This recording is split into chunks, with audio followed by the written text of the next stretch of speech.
Welcome to laddu kitchen. ನೀವು ನನ್ನ ವಿಡಿಯೋನ ಫಸ್ಟ್ ಟೈಮ್ ನೋಡ್ತಾ ಇದ್ರೆ ಸಬ್ಸ್ಕ್ರೈಬ್ ಮಾಡಿ, ಪಕ್ಕದಲ್ಲೇ ಇರೋ ಬೆಲ್ ಐಕಾನ್ ಕ್ಲಿಕ್ ಮಾಡಿ, ಲೈಕ್ ಮಾಡಿ, ಶೇರ್ ಮಾಡಿ. ನಾನು ಇವತ್ತು ನಿಮಗೆಲ್ಲ ಪಾಸ್ತಾ ಮಾಡೋದು ಹೇಗೆ ಅಂತ ತೋರಿಸ್ತಾ ಇದ್ದೀನಿ. ಬೇಕಾಗಿರುವ ಇಂಗ್ರೀಡಿಯೆಂಟ್ಸ್: 2 ಈರುಳ್ಳಿ, 1 ಟೊಮೆಟೊ, 3 ಹಸಿಮೆಣಸಿನ್ಕಾಯಿ, ಕೊತ್ತಂಬರಿ ಸೊಪ್ಪು ಸ್ವಲ್ಪ, ರುಚಿಗೆ ತಕ್ಕಷ್ಟು ಉಪ್ಪು, ಎಣ್ಣೆ, ಅಚ್ಕಾರದ ಪುಡಿ, 100 grams pasta, garam masala, ಸಾಸ್ಗಳು, chat masala, ಶುಂಠಿ ಬೆಳ್ಳುಳ್ಳಿ ಪೇಸ್ಟ್.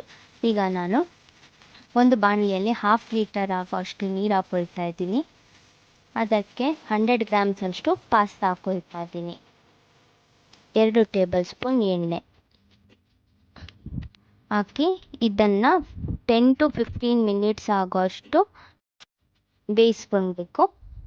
ಇದು 10 to 15 ಮಿನಿಟ್ಸ್ ಆದಮೇಲೆ ಸ್ವಲ್ಪ ಸಾಫ್ಟಾಗಿ ಬೆಂದಿರುತ್ತೆ. ಇದು ಬೆಂದಿದೆಯಾ ಇಲ್ವಾ ಅಂತ ನಾನೀಗ ಚೆಕ್ ಮಾಡ್ಕೊಳ್ತಾ ಇದ್ದೀನಿ. ಇವಾಗ ಅದನ್ನು ಶೋಧಿಸ್ಕೊಂಡು ಒಂದು ಬಾಣಲೆಯಲ್ಲಿ ಎಣ್ಣೆ 2 ಟೇಬಲ್ ಸ್ಪೂನ್, ಈರುಳ್ಳಿ, ಹಸಿಮೆಣಸಿನಕಾಯಿ ಹಾಕಿ ಅದನ್ನು ಬೇಯಿಸ್ಕೊಳ್ತಾ ಇದ್ದೀನಿ. ಅದಕ್ಕೆ 1 ಟೀ ಸ್ಪೂನ್ ಆಗುವಷ್ಟು ಶುಂಠಿ ಬೆಳ್ಳುಳ್ಳಿ ಪೇಸ್ಟ್, ಟೊಮೆಟೊ ಹಾಕಿ ಅದನ್ನು ಸ್ವಲ್ಪ ಬೇಯಿಸ್ಕೊಳ್ತಾ ಇದ್ದೀನಿ. ಅದಕ್ಕೆ ಸ್ವಲ್ಪ ತಳ ಇಡಬಾರ್ದಂತ ನೀರು ಹಾಕ್ಕೊಳ್ತಾ ಇದ್ದೀನಿ. 3 ಟೀ ಸ್ಪೂನ್ ಆಗುವಷ್ಟು ಟೊಮೆಟೊ ಸಾಸ್ ಹಾಕ್ಕೊಳ್ತಾ ಇದ್ದೀನಿ. 1 tea spoon chilli sauce, 1/2 tea spoon soya sauce, 1/2 tea spoon vinegar ಹಾಕ್ಕೊಂಡು ಒಂದು ಮಿಕ್ಸ್ ಮಾಡ್ತಾ ಇದ್ದೀನಿ.